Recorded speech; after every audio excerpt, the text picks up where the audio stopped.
ye oyo olingo ndanga ye oyo nalotaki yango na ndoto losambo efuti mpe ngayo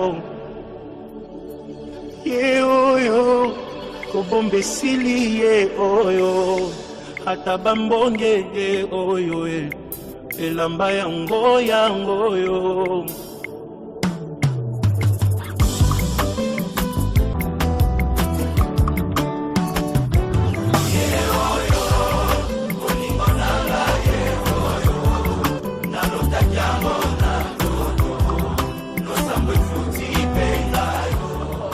Midi et bonsoir aux téléspectateurs de notre chaîne. Nous vous bénissons au nom de notre Seigneur. Ici sur notre plateau, nous avons reçu le révérend pasteur Dominique Mouka de l'église Mission Apostolique Vie Comblée. Bonjour pasteur. Bonjour maman. Comment allez-vous? Non, Dieu nous fait grâce vraiment, nous sommes bien. Nous profitons aussi de cette occasion pour saluer sa femme, maman Nadine Mouka, avec toutes ses filles là où elles sont. Je vous salue au nom de notre Seigneur. Pasteur, comment allez-vous? Je répète encore. Non, Dieu nous fait grâce. Nous sommes vraiment reconnaissants de nous avoir donné cette considération-là et nous inviter sur votre plateau, sur cette émission, et nous souhaitons vraiment bonne chance et plein de succès. Merci, dans votre travail, que le Seigneur Dieu puisse vous épanouir parce que rien n'est impossible. Merci beaucoup pasteur. Sans plus tarder pasteur, comme on dit, avant toute chose nous devons remercier l'Éternel. Je crois que ça ne serait pas mieux que moi je puisse faire la prière. Comme vous êtes pasteur, vous devez nous conduire à la prière. Si vous pouvez prier pour nous, pour que notre émission passe dans de bonnes conditions. Gloire au Seigneur. Ok, nous allons prier. Le Dieu de toute grâce, le Dieu de toute puissance, toi qui es le maître, l'initiateur du mariage, nous te bénissons. Nous recommandons ce moment totalement. Laisse que le Saint-Esprit puisse être le maître. Et nous voulons disparaître et que le Saint-Esprit, lui qui est l'enseignant par excellence, puisse édifier, nous corriger, nous convaincre, afin que nous soyons parfaits pour la gloire de ton Saint. Au nom de Jésus, nous avons prié. Amen. Amen. Chers téléspectateurs, je crois que vous êtes bénis là où vous êtes avec la prière de notre révérend pasteur Dominique Mouka de l'église Mission Apostolique Vie Comblée. Chers téléspectateurs, nous vous rappelons encore, abonnez-vous sur notre chaîne, abonnez-vous, vous ne serez pas déçus. Sans plus tarder, pasteur, je crois que nous avons prévu une petite question. Je crois que cette question va aussi aider les hommes mariés, ceux qui ont des problèmes et ceux qui n'ont pas de problèmes. Et ça va aussi aider à ceux qui sont encore célibataires, ceux qui veulent nous rejoindre dans le monde des mariés. Nous avons prévu une question, oui ou non, vous pouvez partager votre secret à votre partenaire. Oui, merci maman, merci vraiment. Je vais rectifier quelque chose. Laisse-moi te dire que dans le mariage, il n'y a pas de petites questions. Parce que toute question est question et toute question est majeure et importante et très très capitale à être traitée et à trouver une solution. Pourquoi? Parce que beaucoup de mariages aujourd'hui sont en décadence, même des divorces, à cause des petites choses. Donc il n'y a pas de petites questions dans le mariage. Pour maintenant répondre à ta question, je voulais dire que selon la logique de la Bible, Dieu a créé la femme venant de l'homme. Alors quand l'homme se marie, c'est-à-dire la femme revient à sa place. Voilà pourquoi il est écrit, la Bible dit que 1 plus 1 fait maintenant 1. Donc le calcul qui bouscule, le calcul qui dérange tous les calculs du monde, parce que nous connaissons en mathématiques 1 plus 1 égale 2. Mais divinement calculé, dans le mariage, 1 plus 1 donne 1, c'est-à-dire vous devenez 1. Donc c'est-à-dire qu'il n'y a pas de secret, il n'y a pas de tabou, il n'y a pas de différence entre un mari et sa femme. Donc c'est un peu ça, maman. Oh, merci beaucoup, pasteur, que Dieu vous bénisse. Les hommes mariés, les femmes mariées, en tout cas, maman, là où tu es, papa, là où tu es, je ne crois pas que tu peux garder le secret à votre partenaire.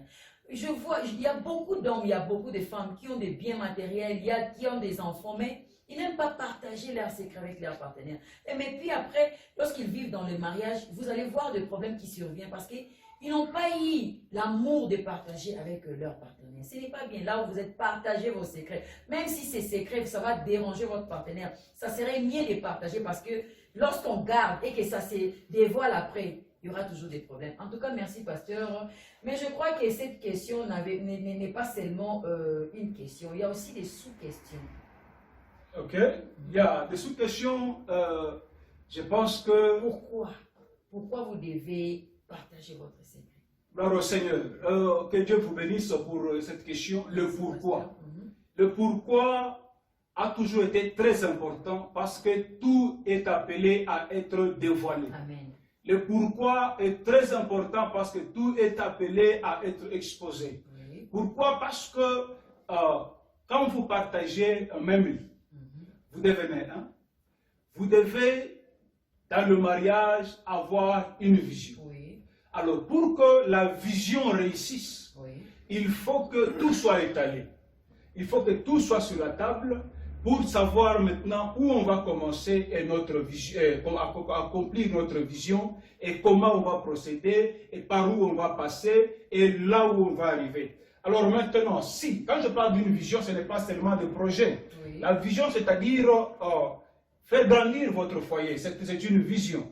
C'est-à-dire, vous êtes marié, vous devez avoir des enfants, vous devez faire grandir ces enfants et les amener aussi à devenir des personnes matures pour qu'ils fassent aussi leur foyer. Alors voilà la grande vision même du mariage. Alors il faut réellement qu'il y ait cette symbiose, il faut qu'il y ait cette mixage d'idées, de pensées, de sentiments, afin que vous puissiez arriver à orienter votre vision dans le même sens. Alors, s'il y a des séquelles ou des secrets, là, ça trouble maintenant le foyer. Là, ça trouble maintenant, ça donne maintenant des problèmes, ça donne maintenant des troubles. Voilà pourquoi aujourd'hui, vous allez voir beaucoup de mariages déséquilibrés, beaucoup de mariages qui sont même allés jusqu'à des divorces. Oui. Pourquoi? Parce que, quelque part, le mari a eu à découvrir. Oui, parce qu'on dit aussi souvent que la vérité finira par triompher. Voilà. Si la vérité triomphe maintenant. Voilà. Et donc, c'est vice-versa. Je ne parle pas seulement des maris, même des femmes. Oui. Quand une femme découvre d'autres choses qui étaient cachées, ça devient un problème. Quand un homme découvre d'autres choses qui étaient cachées, ça devient aussi un problème. Et ça nous amène aussi à des divorces aussi. Et ce que je pouvais dire, pour qu'un mariage soit heureux, pour qu'un mariage soit pur, pour qu'un mariage soit modèle, il faut d'abord que ce mariage-là donne la joie aux deux partenaires. Et à ce moment-là, chacun va donner le bien de soi-même. Oui. Et chacun aura la liberté de faire sortir ce qu'il a comme capacité, comme compétence, afin de contribuer à l'avancement de leur vision comme mariage. Merci, pasteur. Chers téléspectateurs, vous avez suivi la réponse de notre révérend pasteur Dominique Mouka. Et je profite de cette occasion pour saluer maman Aimée Dilou en Amérique avec papa Patrick Ngoma. En tout cas, je vous bénis au nom de l'Éternel. Là où vous êtes, vous nous soutenez par vos messages, vous nous soutenez dans la prière, vous nous soutenez financièrement. Je profite aussi pour saluer papa Brinon et maman Annie au Congo. Je salue maman Merdi Dilou et le pasteur Juvenal Okito. Nous revenons sur notre plateau. Pasteur, je crois que vous nous avez répondu à cette question et ça a beaucoup plu à nos téléspectateurs. Je crois que nous aurions des messages, vous aurez aussi vos félicitations à vos réponses. Après cette question, nous avons encore une petite question. Quand est-ce que vous pouvez partager votre secret à votre partenaire? Parce que nous voyons des couples. Lorsque vous voyez, vous êtes dans l'ambiance, et que vous profitez à dire votre secret à votre partenaire, et subitement vous allez voir, il y aura un problème qui va survenir. Vous étiez là en train de rire, vous étiez en train de jouer, et lorsque vous profitez de cette occasion de dire non, je dois confier mon secret à mon partenaire, et vous dites, papa, voilà, j'avais un enfant avant le mariage, et je ne vous ai pas dit avant que vous me mariez, maintenant là je profite pour vous dire que j'ai un enfant. Et vous allez voir le mari être en colère, se fâcher, et puis demander le divorce parce que la femme avait gardé les secrets. Quand est-ce que vous pouvez confier votre secret à votre partenaire? Gloire au Seigneur. Quand est-ce qu'on peut divulguer, ou bien on peut partager, ou bien on peut relater son secret à son partenaire? Laisse-moi d'abord, si vous me permettez, à définir un peu les étapes du mariage. Vous savez, il y a des choses qui doivent être dites avant qu'on puisse se marier. C'est-à-dire, avant qu'une femme amène son homme chez les parents. Enfin, avant qu'ils puissent tous s'accorder et s'amener à l'église et aussi s'amener devant l'État. Oui. Donc, il y a des choses qui doivent se régler à ce niveau-là. Alors, vous ne pouvez pas amener les choses qui devraient se régler avant le mariage, les amener et les révéler dans le mariage. Oui. Là, vous êtes en train de troubler les choses. Oui. Et il y a aussi des choses qui, pendant le mariage, doivent être réglées pendant le mariage. Et quand on parle de quand, c'est-à-dire, il faut ici, j'ai toujours conseillé, j'ai toujours dit que la réussite du mariage, c'est quand un mari connaît bien sa femme. Oui. Et quand aussi une femme connaît bien son mari. C'est-à-dire qu'il connaît le climat dans lequel il se trouve. Là, il saura quand et comment il peut parler à son mari. Oui. Vous savez, il y a des temps où des choses très graves, où on ne peut pas seulement parler comme si on était en train d'amuser. Là, ça va créer des problèmes. Il y a des choses, oui, légères, qu'on peut peut-être au salon et dire, vous savez, j'avais vu un $50 ou un $10 dans tes poches, j'ai pris, j'avais utilisé. Ça, c'est aussi quelque chose que tu as fait. D'abord, un secret, c'est quoi? C'est quelque chose que ton partenaire ne connaît pas, oui. Il doit connaître. Oui. C'est quelque chose que tu as fait ou quelque chose que tu es. Tu vois, dans ton être, c'est que ton partenaire est appelé à savoir. Alors maintenant, tu dois savoir, connaître d'abord ton partenaire. C'est une chose très importante dans la vie du mariage pour le succès d'un mariage. Si tu ne connais pas ton partenaire, ça sera difficile. Tu ne sauras pas quand lui parler, tu ne sauras pas quand lui reprocher, tu ne sauras pas quand lui révéler quoi et pourquoi et comment. C'est très important. Voilà pourquoi nous demandons à tout celui qui est marié, maman, papa, n'est pas tout tu es, fais d'abord un effort. Pose-toi d'abord la question de savoir, est-ce que tu connais bien ton partenaire? Le connaître son partenaire, ça ne demande pas des années. Non. Connaître ton partenaire, ce n'est pas parce que vous avez déjà 10 ans, 15 ans, 20 ans dans le mariage qui veut dire que réellement tu le connais déjà. Mais il y a des gymnastiques ou des exercices que nous devons faire pour connaître son partenaire, comment il est et comment il fait. Donc, pour ne pas être très long, maman, je voulais dire que quand révéler son secret à son partenaire, cela dépend du problème. Cela dépend de la situation. Comme je voulais parler de ce que vous venez de donner comme une petite, un exemple. Vous avez dit une femme qui avait un enfant. Oui. Ce sont des choses qui devraient être réglées avant de se marier. Oui. Vous voyez? Alors, si le mari se fâche, oui, il a raison de se fâcher. Pour ne pas vous couper, parce qu'il y a d'autres femmes, pourquoi elles gardent des secrets? Parce que il y a d'autres femmes, lorsqu'elles donnent naissance avant le mariage, elles se limitent, elles disent que non. Parce que j'ai déjà eu un enfant, je n'aurai plus le mari. Et je dois cacher ces secrets parce que si les hommes savent que j'ai déjà un enfant ou j'ai des enfants, ils n'auront pas l'amour de me marier. Alors laisse-moi cacher les secrets pour attirer les hommes tout auprès de moi. Alors, maman, écoutez, oui. je vais dire une chose. Cacher, c'est bien pour un temps, oui. Mais pas pour tout le temps. Vous voyez? Oui. Cacher, c'est bien. Pour un temps, tu peux cacher. Mais pas pour tout le temps, parce que ça va un jour se révéler. Et je voulais dire ceci. Le mariage ne se gagne pas par hypocrisie. Le mariage ne se gagne pas par les forces physiques ou bien par des stratégies physiques. Le mariage, c'est d'abord un don de Dieu. Dieu, s'il te donne un mariage, qui que tu sois, tu peux être aveugle. Si Dieu a dit tu vas te marier, tu vas te marier. Tu peux être une mère de 1000 enfants. Si Dieu a dit tu vas te marier, même à un homme qui n'a pas d'enfant, tu vas te marier. Donc le mariage, ce n'est pas un problème d'une fille qui se lève et dessine comment elle doit faire pour se marier. Non, non. Le mariage, c'est un don de Dieu. Oui. Et si Dieu a dit, malgré tes fautes, malgré tes erreurs, malgré toutes tes saletés, si Dieu a dit que tu vas te marier, tu vas te marier. Amen. Merci beaucoup, pasteur. Vous qui êtes encore célibataire, là, je vois Dorcas Matembe Moko, je vois Paulin Anzadi, je vois Arnold Vibidila, je vois Benjamin Kondi, je vois je vois Karel Lombo, je vois Nzouzi Mboko, je vois Isaac Mboko. Je crois que vous vous préparez aussi pour nous rejoindre dans le monde des mariés. Alors, vous avez entendu le révérend pasteur Dominique Mouka, comment il vous a répondu. Vous ne devez pas garder les secrets, maman, là où vous êtes, même si vous avez des enfants, même si frère, vous êtes aveugle, même si vous avez un problème de la maladie, dites à votre partenaire avant le mariage, parce que ça serait mieux, parce que lorsque vous arrivez dans les mariages, vous n'aurez pas encore le temps de dire à votre partenaire, parce que ça va créer des problèmes. Et voilà pourquoi nous voyons aujourd'hui, il y a des divorces, il y a des mésententes, ça ne serait pas bien en tant que les enfants de Dieu. Je crois que nous avons bien été éclaircis par notre révérend pasteur Dominique Mouka.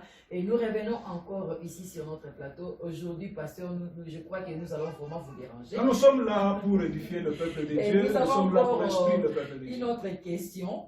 Comment vous devez confier votre secret à votre partenaire? Comment? Voilà, comme nous avions déjà commencé le comment, je disais ici, oui, il y a d'autres problèmes qui, ça demande la sagesse. oui. Il y a d'autres problèmes qui demandent la simplicité, Oui. le langage et les milieux. Il y a d'autres milieux où tu ne peux pas révéler le secret de ta chambre ou bien de tes propres secrets, même si c'est ton mari, mais il y a des temps et il y a des endroits ou des milieux où tu dois lui parler de quoi et pourquoi et comment. Vraiment. Vous voyez? Alors, c'est très très important. Moi, je pense que nous sommes enfants de Dieu, nous sommes des chrétiens. Et le diable est l'ennemi principal du mariage. Oui. Il n'aime pas que cette racine mariage puisse émerger et accomplir sa mission sur cette terre. Alors, il cherche de tous les moyens pour comment détruire le mariage. Alors, moi, je pense que la première chose, avant d'aborder ton partenaire, que ce soit le mari ou ta femme, tu dois d'abord prendre le temps de prier. C'est très important. Parce que toute chose qu'on associe Dieu réussit toujours. Amen, pasteur. Dans tous les plans, dans toutes choses, si on associe Dieu, ça réussit toujours. Nous avons des témoignages, maman. Il y avait des choses où on ne pouvait pas parler, mais quand on a prié et on a dévoilé, les solutions se sont retrouvées. Vous allez je vais vous donner l'exemple de la Bible. La Bible dit que la reine Esther avait des problèmes sérieux avec son peuple Israël. La Bible dit qu'il ne savait pas comment aborder le roi, parce que selon les normes et les conditions, les règles du royaume, la reine ne pouvait paraître devant le roi que quand le roi la demande. Donc elle ne pouvait pas venir, oh non, j'ai un problème, j'ai ceci, devant m'aider. Non, non. Elle a dit non, alors qu'est-ce que je dois faire? Elle me dit, elle a demandé que ses frères puissent prier, et elle aussi est entrée en prière.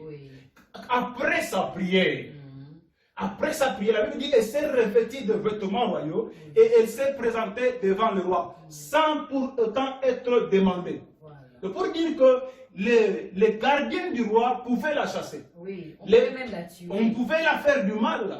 Mais parce qu'avec elle, il y avait une autre puissance sur elle. La puissance de la prière. Elle est allée récolter, elle est allée chercher quelqu'un qui intervient dans des situations difficiles, qui est notre Dieu. Et la Bible dit, le roi s'est laissé disponible jusqu'à offrir même la moitié du royaume à Esther. Voilà la puissance de la préparation, vous voyez. Donc, prépare-toi papa, prépare-toi maman, dans ces étapes que je suis en train de dire. La première des choses, c'est la prière. La deuxième des choses, c'est d'abord la conscience de toi-même. Et vous savez, quand on révèle quelque chose, avec un esprit de rébellion, c'est que vous voulez embraser le feu dans le foyer. Vous déclenchez les feux. Voilà. Quand vous révélez quelque chose, avec un esprit de confronter quelqu'un, de l'exposer, là, vous êtes en train de chercher une guerre. Mais la première, c'est que vous devez faire, c'est d'abord qu'il y ait une conscience. Une conscience de repentance. une conscience d'échanger et être animé de cet esprit d'améliorer. Vous voyez, quand tu es animé de cet esprit d'amélioration, d'abord en toi il y a le regret de ce que tu as fait. Vous voyez un frère qui vient, il dit, ah, d'ailleurs tu sais, j'avais fait ça. Et la femme se fâche. Et voilà, tu es là, en toi il n'y a pas le regret. En toi, il n'y a pas... parce que quand on a le regret en soi, ça se manifeste. On demande en anglais le body language. Donc le corps, même le sentiment, les paroles, ça se montre que cette personne regrette de ce qu'il a fait, de ce qu'il a comme problème. Ça adoucit d'abord ton partenaire. Même l'amour. Voilà, ça adoucit ton partenaire, même la chaleur qui devrait, donc le feu qui devrait s'embraser, la manière dont tu as approché. La manière commence d'abord par les paroles. Quelles sont les paroles que tu utilises pour révéler les secrets? Quelle est l'attitude que tu prends pour révéler ces secrets? Moi j'ai vu des femmes, moi j'ai vu des hommes qui avant de dire l'erreur ou les fautes qu'il a commises, il vient, d'abord il va à genoux devant sa femme, ou bien devant son mari. Vous comprenez? Les femmes d'aujourd'hui, pasteur, elles ne font pas. Mais ça, c'est une rébellion. Non, nous devons faire attention à ceci. Le mari, c'est un seigneur. C'est un seigneur pour son mari et pour sa femme. Et cela ne veut pas dire qu'un homme aussi, si réellement tu as commis l'erreur, tu as commis une faute, ou il y a des choses que tu as qui sont cachées, que tu veux parler à sa femme, que tu ne portes pas l'attitude ou l'aspect de l'humilité. Vous voyez, c'est très important. L'attitude garantit aussi le succès de la mission. C'est une mission. Tu veux reconquérir encore le cœur de quelqu'un que tu as peut-être brisé. De quelqu'un que tu as déjà peut-être déçu. Alors maintenant, pour aller reconquérir ce cœur-là, tu ne vas pas n'importe comment. Vous venez seulement comme ça, vous êtes là avec les invités et vous venez, vous dites, papa, voilà, j'avais fait ceci. Et maman, j'avais fait ceci. Ça va créer des problèmes, je ne sais pas. Ça va créer des problèmes. Des problèmes très sérieux. Donc aujourd'hui, il y a des problèmes parce qu'on a manqué l'attitude, on a manqué les manières à utiliser pour aborder son partenaire, aborder son conjoint. C'est parce que ça a manqué à plusieurs. Aujourd'hui, il y a le feu dans beaucoup de foyers aujourd'hui. Donc, je demande que la plupart de nous, enfants de Dieu, soyons d'abord guidés par le Saint-Esprit. Vous savez, le Saint-Esprit, quand il est en quelqu'un, il donne l'humilité à quelqu'un. Donc tu ne demandes pas, tu ne vas pas faire beaucoup d'exercices, parce que le Saint-Esprit, c'est le fruit. C'est le fruit même du Saint-Esprit. Donc comme j'ai toujours dit, n'aimez pas seulement les dons du Saint-Esprit, cherchez aussi à aspirer aux fruits du Saint-Esprit. Qui tant d'autres l'humilité.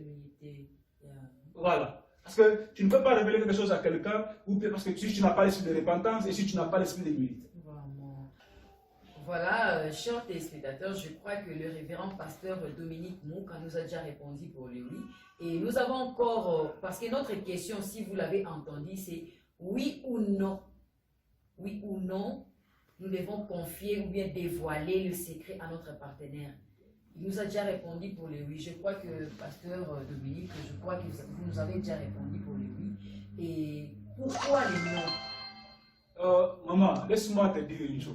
Dans le mariage, moi, je n'appuie pas le non. Pourquoi je n'appuie pas le non? C'est parce que je suis convaincu qu'il n'y a pas de tabou entre des partenaires. Il n'y a pas des choses qu'on peut cacher. Je donne un exemple. Si vous arrivez à vous déshabiller devant quelqu'un, la personne là vous touche n'importe où et n'importe comment. Alors quelle est la chose qui peut rester cachée si ce n'est ça? Vous voyez? Donc si nous pouvons aller jusqu'au niveau de cette intimité-là. Une femme ou un homme te touche partout déjà, il fait de toi ce qu'il veut, il joue avec ton corps de la manière dont il veut. Alors qu'est-ce qui est encore caché? Donc pourquoi ici je veux dire qu'il n'y a pas de nom. Mais seulement, il y a des comment le faire et quand le faire. Je ne vous coupe pas, pasteur. Par exemple, il y a quelqu'un qui est dans la sorcellerie. Un homme qui est sorcier, une femme qui est sorcière. Qui veut révéler à son partenaire. Gloire au Seigneur. Voilà.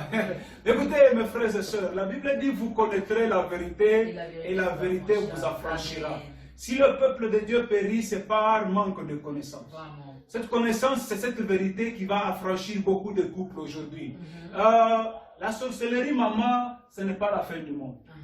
La sorcellerie, c'est un état qui peut être changé. Oui, par la prière. Jésus-Christ sur la croix, l'œuvre de la croix est vraiment grandiose à un niveau où même la sorcellerie n'a pas d'effet. Alors, mais seulement, comment maintenant tu peux dire à ton partenaire que je suis sorcier ou je suis sorcière? Voilà, je vais maintenant, je vais parler. Écoutez-moi très bien, mes frères et sœurs, de là où vous êtes. Ici, j'ai parlé des stratégies, comment révéler. Oui. Au début de l'émission, oui. J'ai dit, la première des choses, c'est d'abord se confier en Dieu. Oui. La deuxième des choses, quand je dis se confier en Dieu, c'est-à-dire dans la voie de la prière. La deuxième des choses, c'est cette voie-là, cette intention-là de se repentir. Oui. La repentance vient d'abord du regret. Tu regrettes d'abord de ce que tu es et tu veux changer. Et troisième des choses, c'est d'abord être animé de l'humilité. Oui. La simplicité. Alors, maintenant, le cas de la sorcellerie, je sais que si c'est ton mari, il aura peur. Ah, pasteur, vous retrouvez que la nuit, votre partenaire, vous êtes là en train de dormir, mais elle n'est pas là. Vous la bougez, la femme est en train de pleurer, mais la femme n'est pas là. Et vous vraiment, si c'est ta femme, il aura peur. La première des choses, maman, cherche à te confier d'abord aux hommes de Dieu. Amen, amen. Les hommes de Dieu, pas n'importe quel homme de Dieu, mais l'homme que tu as confiance, l'homme qui est capable, qui a l'impact dans votre foyer. Par exemple, votre femme dévoile qu'elle est sorcière. Et vous n'avez pas... Moi, je conseillerais... pas comment digérer, pasteur. Je conseillerais à la femme d'aller d'abord chercher les hommes de Dieu. Ah, ça, c'est un problème spirituel. Pasteur. Cherchez d'abord un homme de Dieu. Maman, il y en a. Des hommes qui craignent Dieu, des hommes sérieux, il y en a. On commence à dévoiler partout. On ne veut pas avoir l'esprit d'Élie qui disait que je suis resté seulement seul. Dieu lui a dit, j'ai encore réservé tant d'autres. Amen. Donc, pour dire que, bien que les faux sont là, les vrais sont là. J'ai commencé à dire que d'abord prier. Oui. La prière, Dieu va t'orienter à qui tu vas t'adresser. Quand Dieu a appelé Paul, il y avait beaucoup de serviteurs, il y avait beaucoup de disciples, des apôtres du Seigneur. Mais Dieu a orienté Paul à aller chez Ananias. C'était lui que Dieu avait préparé pour le former, pour résoudre son problème. Donc Dieu est capable de t'orienter, de te montrer quel est cet homme de Dieu, tu vas aller te confier. Alors l'homme de Dieu, en écoutant ce problème, parce que nous sommes des hommes de Dieu, nous allons maintenant chercher à préparer le partenaire. Appeler le partenaire, le préparer.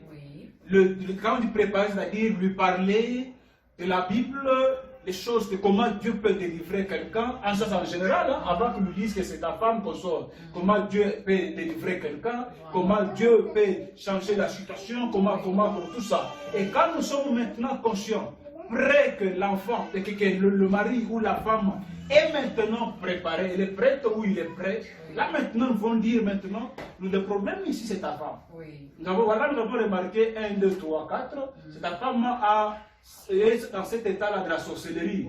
Nous voulons l'aider pour qu'elle passe à la délivrance. Mais avant qu'elle passe à la délivrance, nous voulons que toi, en tant que son mari, toi, en tant que sa femme, tu puisses l'appuyer. C'est-à-dire qu'elle se sente qu'elle est aimée, qu'elle se sente qu'il y a quelqu'un, son partenaire. Ça, c'est l'os de maison. Ça, c'est le parti de soi-même. Donc, 1 plus 1, quand son partenaire t'appuie, t'accompagne dans de telles situations, ça donne même le courage de le faire. Vous voyez? Donc, ça va aller très bien. Au lieu, je déconseillerais à celui qui va partir directement à son partenaire, dire, ma papa, tu vois comme je suis là, je suis ceci, j'ai déjà tué 20, j'ai déjà mangé 30. Non, non, non, ça tu vas déranger. Vraiment bien dit, pasteur. Vous avez bien répondu, vraiment. Et ça m'a aussi fait vraiment rire. Et pasteur, dans les cas maintenant de l'infidélité. Voilà. Dans les cas de l'infidélité, il y a un homme qui est en train de tromper sa femme. Et ça lui a même conduit même à faire des enfants ailleurs. Et maintenant, il a un deuxième foyer ailleurs. Mais non, comment digérez-vous ça? Voilà. Et lorsque la femme reçoit ces messages? Maintenant, moi je pense que c'est mieux que l'homme ou la femme qui a commis l'impudicité ou l'adultère, soit d'abord conscient de l'état ou de l'acte qu'il a fait ou qu'elle a fait. Oui. Et regretter de cela. Et maintenant, s'humilier, se repentir d'abord devant son Dieu. Parce que d'abord, nous avons le compte à rendre. Ce n'est pas d'abord ton mari, c'est d'abord Dieu. Oui. Et c'est Dieu qui voit partout, Dieu qui connaît tout. Tu ne peux cacher rien à ce Dieu. Alors maintenant, tu dois maintenant parler à ton partenaire que j'ai fait ceci, j'ai fait cela. J'ai parlé ici de comment. Oui. Vous voyez? Quel climat, quel moment et comment est ton partenaire. Vous savez, il y a des femmes ou des hommes qui sont chauds. Quand tu lui dis un problème, directement il s'embrasse. Directement il se fâche. Directement il décide.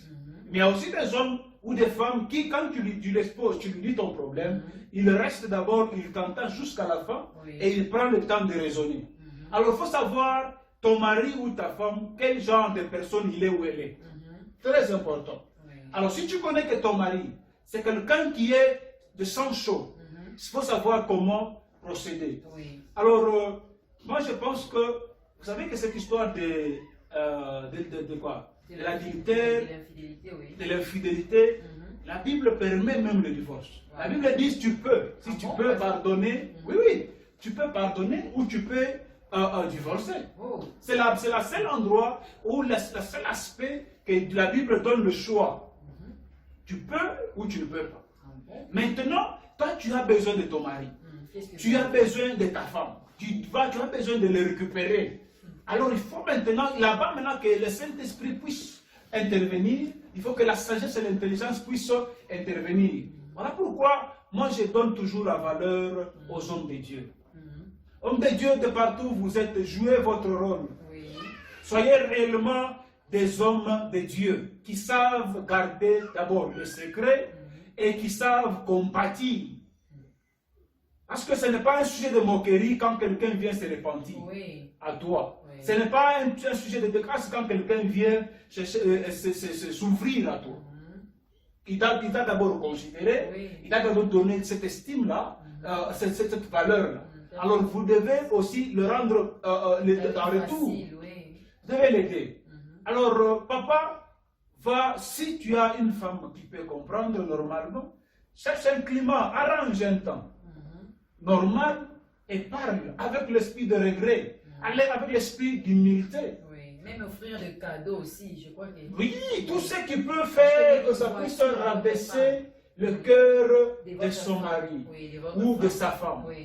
Tout ce que tu peux, parce que voilà pourquoi j'ai dit auparavant ici, maman, c'est une grande réussite quand on connaît son partenaire.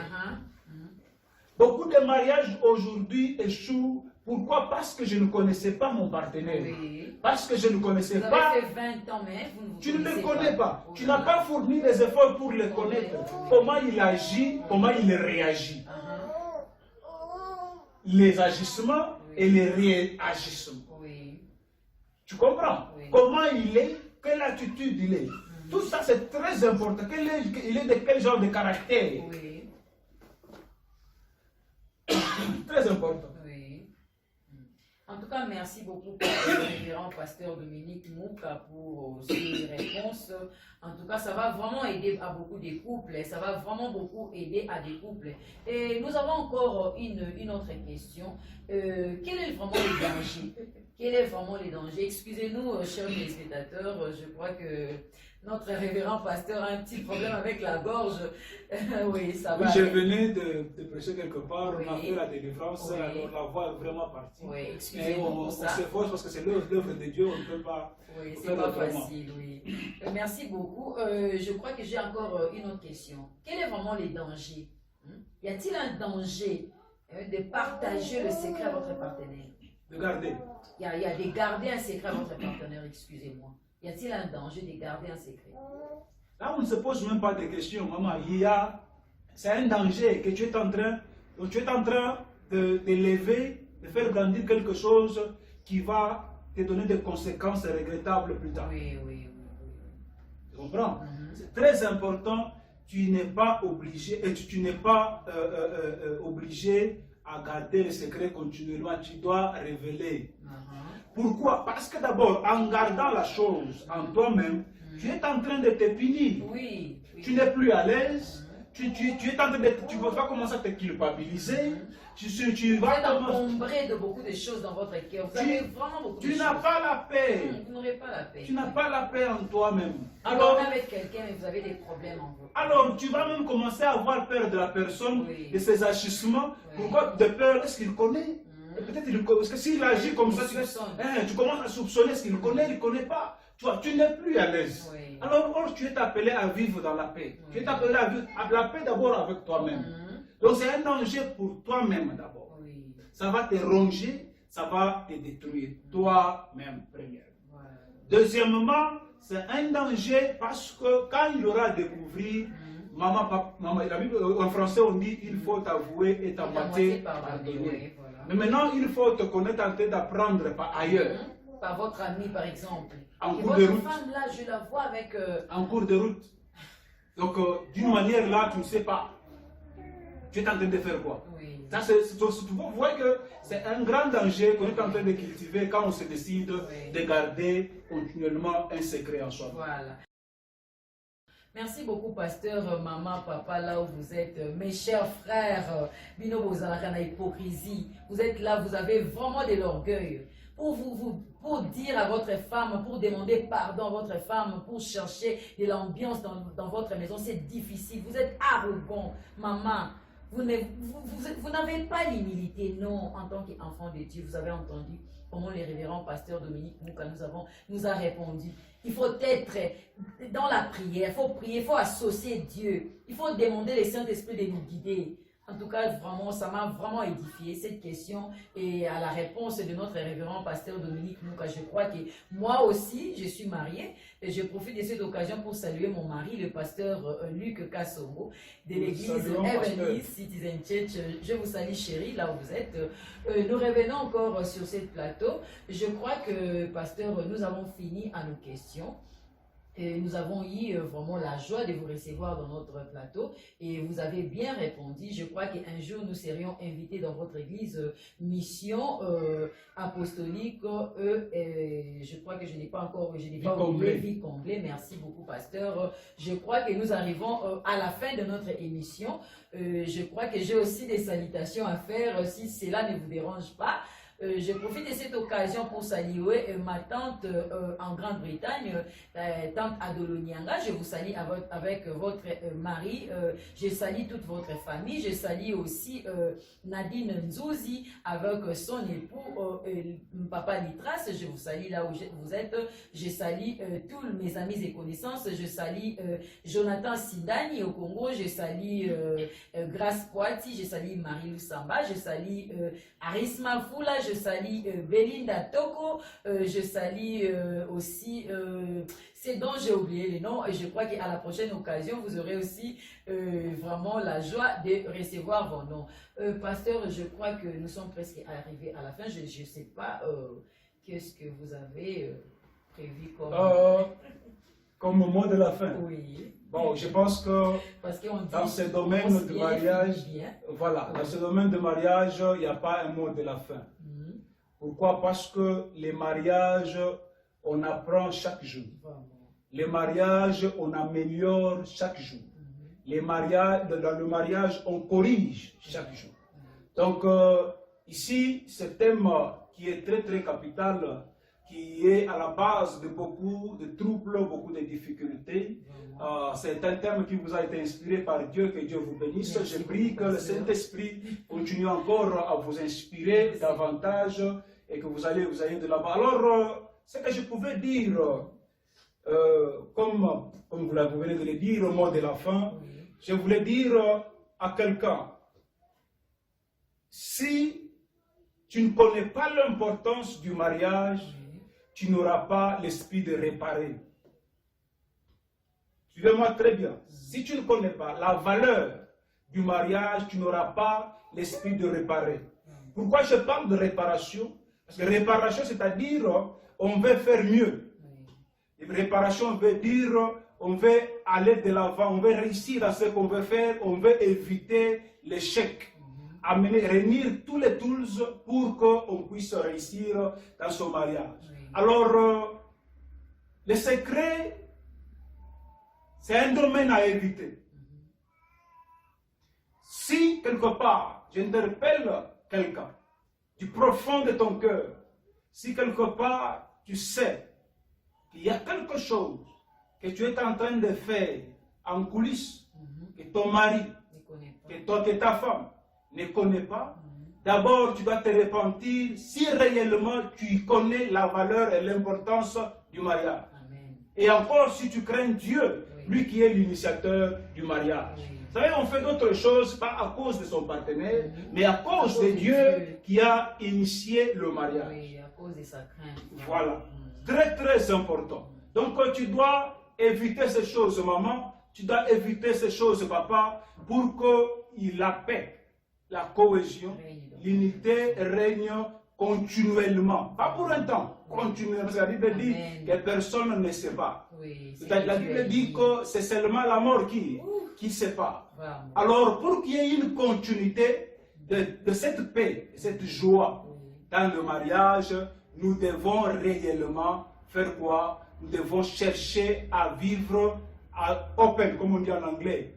Être ouvert à son partenaire, être ouvert à sa conjointe, à son conjoint. Ça va nous épargner dans beaucoup de choses. Parce que nous avons vu, maman, aujourd'hui, il y a beaucoup d'exemples qu'on peut voir. Et vous allez voir qu'il y a la femme qui fait des choses de sa manière, l'homme qui fait des choses de sa manière. Quand l'autre découvre, c'est un problème. Oui, il faut aussi savoir, si tu as un projet, tu as une idée et tu veux faire, savoir comment et quand l'exposer. Vous voyez, c'est très important. Et pour que le secret, qu'il y ait une part de secret, c'est quand on n'est pas égoïste aussi. Très important. Je ne sais pas si tu as encore 2 minutes. Je voulais parler de l'égoïsme. Je voulais parler de l'égoïsme dans le mariage, c'est-à-dire la cupidité. Quelqu'un veut seulement qu'elle soit, et lui-même puisse réussir. C'est que sa famille réussisse. Que ce que lui fait aille de l'avant. Pas l'autre. À ce moment-là, ça amène quoi? Ça amène ces choses, les secrets. Les tiraillements, oui. Vous voyez, là maintenant, pourquoi? Parce que je dis non, si je dis que je cherche à donner ceci à mon frère ou bien à ma soeur, ou bien ça va créer de la jalousie, je ne dis pas. Et aussi, il faut aussi qu'il y ait l'esprit de support, se supporter les uns les autres. Savoir que voilà ce que lui veut faire ou elle veut faire. Bien sûr que ça ne me profite pas moi. Mais aussi longtemps que ça lui profite. Voilà, je disais que aussi longtemps que on a l'esprit de se supporter mutuellement, on peut accepter de se sacrifier pour un temps afin que l'autre se plaise. Il veut faire quelque chose, ça ne m'avantage pas moi. Oui, on l'appuie d'abord. Mon tour viendra. La vie est trop simple. Et ça va vraiment aider que le mariage, parce que nous voulons que le mariage des chrétiens soit modèle, maman. Nous voulons que le mariage des chrétiens soit exemplaire. Nous voulons que le mariage des chrétiens soit vraiment digne des enfants de Dieu pour que le mariage soit honoré de tous. Amen. Voici ce que je pouvais dire comme dernier moment. Merci encore, pasteur. Là, je profite de cette occasion pour saluer Papa France et Maman j'ai oublié non, maman Sarah, je vous salue là où vous êtes avec vos enfants. Et nous étions vraiment satisfaits, nous étions satisfaits en tant que les enfants des dieux. Là où vous êtes, maman, en tout cas, si vous suivez cette émission sur YouTube, vous ne serez jamais déçus. Nous avons reçu le pasteur Dominique qui nous a répondu à toutes nos questions. Alors, nous sommes presque arrivés à la fin. Je crois que pasteur, nous sommes arrivés à la fin. Nous n'avons pas encore, je ne sais pas, nous n'avons pas encore d'autres choses à ajouter. Je salue aussi, je dis merci à la régie finale. C'était là mon mari, le pasteur Luc Kassongo, qui fait tous ces filmages et qui fait aussi le montage. Merci beaucoup mon époux pour ses bons travail. Je vous remercie encore, révérend pasteur Dominique Mouka, pour d'avoir répondu à notre invitation. Je crois que ce n'est pas la fin. Nous avons encore beaucoup de sujets à débattre. Je crois que maman Nadine sera là aussi pour nous recevoir prochainement. Que Dieu vous bénisse. Nous sommes à la fin. Je vous remercie vraiment. Merci beaucoup, pasteur. Et on dit qui commence bien, finit bien. Nous sommes arrivés à la fin de notre émission. Bien-aimés dans les seigneurs, je vous dis bye bye.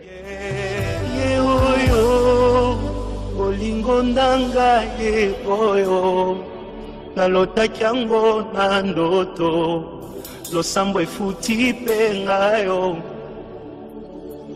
ye oyo kobomba esili ye oyo ata bambonge ye oyo elamba yango oyo